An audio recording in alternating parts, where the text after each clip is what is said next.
Hi everyone, it's me. My name is Alanna and I'm a Canadian, but I have been living here in the UK for the last 8 years, and with that, I have been working in the UK for the last 8 years. Work. Who doesn't love working, eh?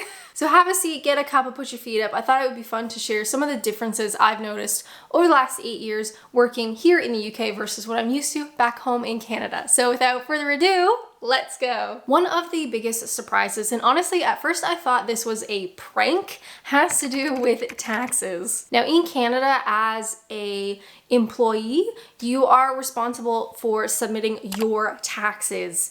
It is done by you as the person and not as like the business that employs you. Whether you're self-employed, other types of employment, what other types of employment? It falls on you to do your taxes. So every year, this is something my mom and I would do, especially growing up. I've been working since I was 16. I've always had a job. The only time there was like a period when I didn't have a job was like the 2 months when I first moved here. Month and a half. But every year my mom and I would sit down and she would help me file my taxes. They are confusing, and it's kind of confusing on purpose, which you just love. So like the US, it's difficult, it's your responsibility. If you mess up, oh, consequences. So my mom would use this program called TurboTax.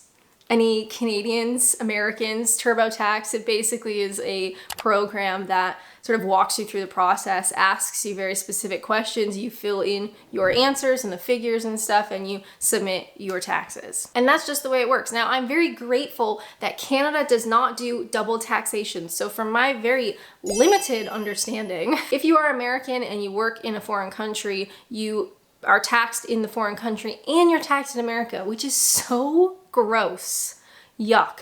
Canada doesn't do that, thankfully, knock on wood, cross your fingers, whatever. So I currently don't submit taxes in Canada while I'm living here in the UK. Now, what do we do here with taxes? So for me, this was such a huge shock that I honestly thought my coworkers at my first job here in the UK were pranking me because they said I didn't need to file taxes. So for most people, not everybody of course, but for most people working in the UK, you're under a PAYE scheme, pay as you earn, and you do not have to submit a tax return at the end of the accounting year. Absolutely incredible. Now my working career, my working life has changed a lot over the last 8 years. I started out as a full-time temp employee, which feels like a million years ago. Then I transitioned to a like classic full-time employee, away from the temp agency. Then I changed careers and I was again a full-time employee for a different company. And underneath all of that was Adventures in Apps. So now as a self-employed person, I submit my taxes once again. I submit my self-assessment on Adventures in Apps as a business. It took a long time to earn money, I'll tell you that much. Now, as it does earn some money, I do need to submit a self-assessment, which reminds me a lot of filing my taxes back in Canada. So I've kind of done a full circle and we are back to filing taxes, but let me tell you, those years when I didn't have to was just peace. I didn't mean for this video to be mainly talking about taxes. Next up, a big difference.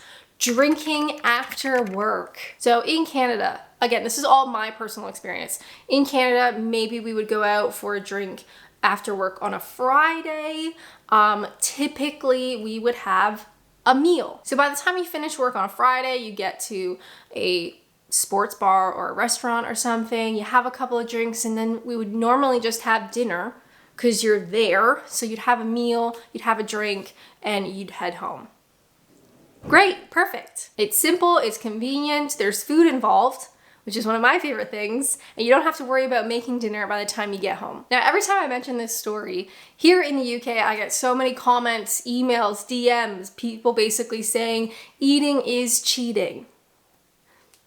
What's the competition? You know, like, what do I win? So here in the UK, after work, usually on a Friday we got to leave 30 minutes early. How absolutely exciting. We would go to a pub and we would have drinks, and that would be it. People were not looking to get a meal. People were not looking to have like a sit down restaurant kind of thing. We would go to the pub, we would just have drinks, and you could be there for hours. So for me, this was always a bit of a struggle because, I had lunch at like 12 o'clock. I finally get home because, I was having to take the bus at this point. Take the bus, get home. It's like 8 o'clock, 9 o'clock maybe. I haven't eaten dinner yet, so maybe I have to get like takeout on the way home, or I try and make something once I get home. But I've been drinking and I'm like out of it and I'm starving, and it was just like not my preferred kind of social interaction. When I drink, I want to eat. I get peckish, I get, a little snacky, I want to have something. That's just a personal preference. Next up, something I noticed was tea versus coffee. Now in Canada, no one comes to mind that was a big tea drinker in our office. For like the variety of jobs that I had in Canada, nobody really stands out as drinking tea. In my last job in Canada, we would have someone do a Tim's run. So, Tim Hortons, very big Canadian coffee chain. They're now global, which is a separate story. I don't want them to be global. Let's just leave that there. We'll come back to that later. So someone would do a Tim's run and they would buy coffees for everybody and kind of take turns. Someone would go to like a drive-through, come back with coffees, maybe a couple of donuts, who knows. And obviously that is not a cost-effective way when we had a coffee maker like in the office, but sometimes that's what people wanted. They wanted coffee that tastes like Tim's, they wanted Tim's, whatever. I also don't think I worked in any Canadian office that pooled money for things like sugar, milk, tea bags, coffee. Like I don't remember ever contributing to like a little pool of money for those types of kitchen bits. I do remember there would be a section of our admin type budget that would cover those costs. So we as employees were not pooling money together. There would be sugar, milk, coffee, tea bags, whatever. Here in the UK, I have not been lucky enough to work at a business that had a coffee maker or even like an espresso pods or a knockoff version. It has only been instant coffee. Instant coffee is obviously extremely convenient. It's just the way it is.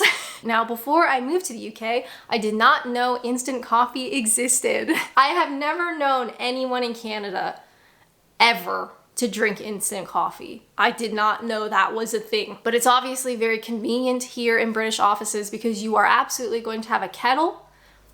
Boil the kettle, put some instant coffee granules in a cup, and there you have it. You have quote unquote coffee. Because typically most people are having tea and they're using the kettle. So again, you got one appliance, kind of works for two different drinks. And in terms of like kitchen supplies, the offices that I've worked at have a kitty. So if you are going to be using sugar or milk or tea bags or instant coffee, you would put some money towards the kitty, and then usually like the receptionist or the manager or somebody would go out and buy little bits, do a little run to Asda or Tesco and get stuff, but you would be contributing towards that. Hold that thought. Let's take a second to talk about today's sponsor. Oh my God, this video is sponsored by Odoo. Welcome to my desk. How exciting. Odoo is a all-in-one management software with a bunch of different applications that all work together to help you manage your business. So we're talking invoicing, accounting, a help desk, inventory, a website, and literally so much more. You never need to use multiple platforms and pay for multiple different subscriptions. You can do everything together, interconnected through Odoo. Your first Odoo application is free for life, yes, and unlimited support and hosting, and a free personalized domain name for 1 year. I've created my fair share of websites over the years, and honestly, Odoo has been the simplest, so easy, and it's free. So let me show you. All right, start now. I want a website. Free with unlimited users forever. Nice. Next up, you need to sign up with your details. So I'm gonna do that because that's none of your beeswax, so don't look. So when you wanna set up a website, they have these 4 really simple steps to get you started. So first up, I want an online store for, my partner and I have a perfume business, perfume store, and my main objective is to sell more. Choose a pre-made color palette, or you can upload your own logo. and they take colors from it. I really like, I like the blue and sort of the pink. Next up, you want to add pages and features. So I would like an about us, pricing, probably a privacy policy, and really services. Let's take all those top ones. Build my website. Okay, choose a theme. Oh, I like this one. See how simple? So you go up to edit. It gives you a bunch of really intuitive ways to update your website, change things as you see fit. As simple as literally clicking on something. So I want to change the text here. Discover the latest fragrance trends for the upcoming season. That actually sounds pretty good, but maybe we'll change this to buy now. Under blocks, I think I'd like a text and image, and I'm gonna drag it and drop right there. That's how simple. You can change the image, obviously. You can also add animations, which is super cool, and it's all done in a way that is very simple and it just makes sense. If this is something that interests you, definitely check out my link in the description. You can get 1 app free for life. Next up, let's talk about vacation versus holidays. Now, loads of people ask, would you ever go back to Canada? Certainly. It's always going to be there. I am Canadian. I have Canadian citizenship. My family is in Canada. It is always an option. However, this is something that I would really struggle with accepting. So let me explain. For most companies in Canada, regular jobs, for most people, you will get 10 holidays. Or 10 vacation days. We use vacation in Canada, not the word holiday. So you get 10 days, 2 weeks if you think with weekends. If you want more vacation time, you have to work with the same employer for years to slowly build it up. So for example, my mom worked for one company her entire working career, her entire life at one company, and she worked her way up to 6 weeks vacation. Her entire life was spent at this company. 6 weeks. And to be fair, I don't think people are doing that anymore. I don't think many people are working for one company for their entire life. So the odds of building up vacation, it gets even more difficult. Here in the UK, for most employees, you're looking at 28 days holiday. Need I say anything more? Most people who watch my videos are British. Hi, how's it going? You are probably very familiar. You're probably very well accustomed to how much holiday time you get here in the UK. It's like 5.5 weeks or something ridiculous. Imagine, just sit for a second. Imagine for an entire calendar year, you only have 2 weeks vacation. And you live in Canada. So say you want to go on like a Europe trip. How fun. You want to go to Italy or France or something. 2 weeks for the entire year. A very surprising difference. A very shocking cultural difference for me working here in the UK is office banter. Now in Canada, office banter, office socialization really depends on the particular job. I found in my experience. So I've had some workplaces where you do not socialize as an office. Like people are not meeting up afterwards. There's not a real office banter. It's quite serious. People, I was in one that was quite miserable and everyone was a bit miserable. No office banter. I've had other workplaces in Canada that were very social, very friendly. People hung out outside of work. Maybe we would go out for a meal on a Friday night. And there would obviously be joking around and banter to some extent, but nothing like it is here. Walking into my first job in England, I remember my boss was shouting across the office something along the lines of, "You utter wanker, you call this done? This is a piece of shit. Are you having a laugh?"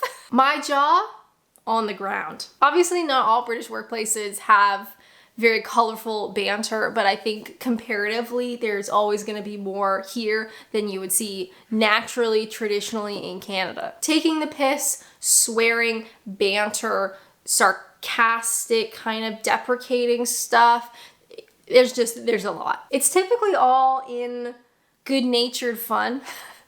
But if you come from a country that doesn't partake in this type of inter-office communication, I think it would be very, very surprising. How about differences in sick leave? Laws in Canada can be kind of funny because we have provincial laws, but we also have federal laws, kind of like the US, right? You got state laws and you got federal laws. I'm from Ontario, so typically what are we sort of looking at in terms of sick leave? Typically, most workplaces allow 3 unpaid days of sick leave, whether that's an illness or an injury. 3 days per calendar year, and typically they don't accumulate. So you have your 3 that year, whether you use them or not, you're gonna have 3 next year. And typically you have to work for an employer for like 2 weeks, kind of like 2 weeks probationary time before you get those 3 days. Now in the UK, and I love HR, give me a call. From my understanding, now I've not had a lot of experience with this, thankfully,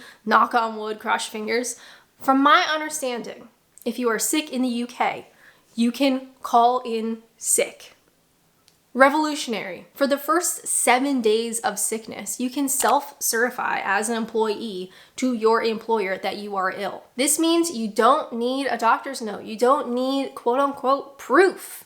You can self-certify for the first 7 days. After 7 days, you're gonna need a note from some sort of healthcare professional, but for the first 7 days, you can do that yourself. And obviously, different employers and different businesses will have like a different process for reporting sickness. From my understanding, technically, there's no upper limit, like maximum amount of sick days, but obviously, if you are just off sick, that's gonna be a conversation with your employer. What's going on? How do we get you back in the workplace? That sort of stuff. But when I was reading about this, that you can self-certify for 7 days, absolutely incredible. HR, give me a call. I hope that's right. Next up, Christmas due. And to be honest, Christmas due is a very British saying, because in Canada, we would probably say Christmas party. So for my own personal experience, I've never worked in a Canadian office that had a big Christmas party. Just never happened for me. I do remember we had a Secret Santa one year where, I mean, you know what Secret Santa is. You pull a name out of a hat, you have to buy that person a gift and they don't know who bought it for them and whatever. But I never worked in a place that we had like an actual party or like a meal out for Christmas. In the UK, in the businesses that I've worked for, we would have a Christmas do, which when someone first said that to me, I didn't know what that was because I've never heard that string of words together. Christmas party, never heard that as a Christmas do, but I've had it where we will go out for a meal and have like a bit of a party. And to be fair, our Christmas do's, at least the ones that I went to, were always a bit wild. I remember there was one where we booked like an event, like somebody was putting on an event and we booked so many people for this Christmas do, and there was unlimited wine. So it was a good party. What about birthdays? This is also a difference between the two countries that I never really considered. So in Canada, from my experiences, I only ever really remember signing a birthday card that would get passed around the office. Probably like a manager bought it or someone in admin and we'd all sign it. You'd be like, oh, whose birthday is it? And you'd sign it. I'm sure it depends on the office. That was kind of the vibe. Some offices, the miserable one in particular, I don't think anyone knew whose birthday was who. Like there's no conversation about birthday parties at all. It was a very serious office, down to business. People didn't hang out. We didn't do banter. And we certainly didn't do birthday presents. Here in the UK, especially in the last big office I worked in, it felt like it was someone's birthday constantly. And the big difference that I witnessed was we would have a whip around, and you would contribute some money towards a present for that person. And then typically, again, the manager or someone in admin would go out and buy a little something, maybe a bottle of something, maybe a box of chocolates or a plant or, you know, something like that. But we would all join the whip. I don't know, there'd be a whip around and you put your money in towards a present. But the birthday person would bring in their own treats for the office, which I was always so fascinated by. So maybe they would get like one of those pre-made Asda cakes, or like a tray of cupcakes, or you know how you can get like those like miniature cakes? Some people would bring in like multiple mini cakes because there'd be different flavors, but I always thought it was so interesting. The birthday person is responsible for bringing in their own treats. Incredible. Now, ever since 2020, I have worked remotely entirely, whether that is for a business that I'm employed with or Adventures in Apps, obviously. It has been total remote. And sometimes I catch myself thinking like, do I miss working in a traditional office? And sometimes, yeah. But also, I think I overlook all the terrible elements of working in an office for the like nostalgic good times. I miss office gossip. Big time. I miss socializing with people in the office, making new friends. I absolutely do not miss commuting, absolutely not. But also like, you know, having a meeting about my SMART goals and meeting all my KPIs and all that kind of stuff, like, no thank you. Or attending meetings that could have been an email and all that fun stuff. I'm very grateful that Adventures in Apps has turned into something. Very grateful. I hope I didn't jinx it. It obviously will not last forever. That's just the way it is. It's never gonna last forever. But I'm happy that I had this experience and I hope it continues on. And at some point, I probably will find myself back in a traditional office. And at least then I'll get some office gossip. It's kind of hard to gossip when you know, work in your own house. But thank you guys so much for watching this video. I hope you had fun. Leave a comment down below. Have you ever worked in a foreign country, and what was the biggest difference that surprised you? If you'd like to watch more content, which would be totally awesome, why not check out this one? All of the weird stuff in my British kitchen. But as always, thank you guys so much for watching, and until next time, bye!